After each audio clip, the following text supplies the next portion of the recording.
I was presented with an interesting issue this week when a listing agent called me about a contract he had that was contingent on the sale of other property. He had received a backup for his seller, and the seller had accepted the backup offer.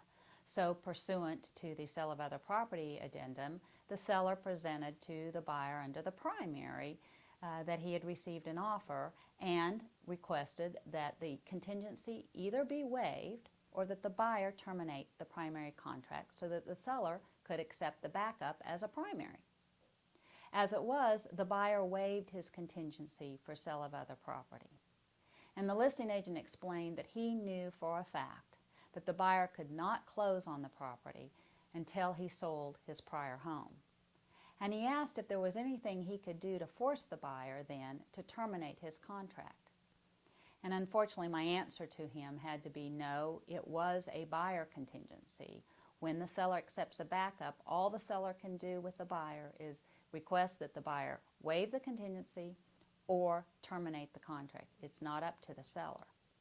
So in this market of multiple offers and strong backups, you need to consider if you receive a contract and your seller is willing to accept the offer contingent on sale of other property, there's a provision under that addendum that if the buyer waives that contingency when presented with the fact that the seller has accepted a backup offer, the buyer will deposit additional earnest money.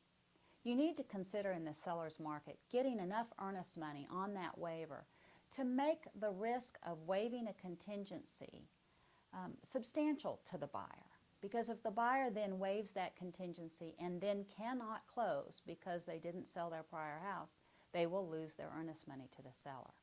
On the other hand, if you don't put up enough earnest money, buyers in this market think their houses are going to sell quickly.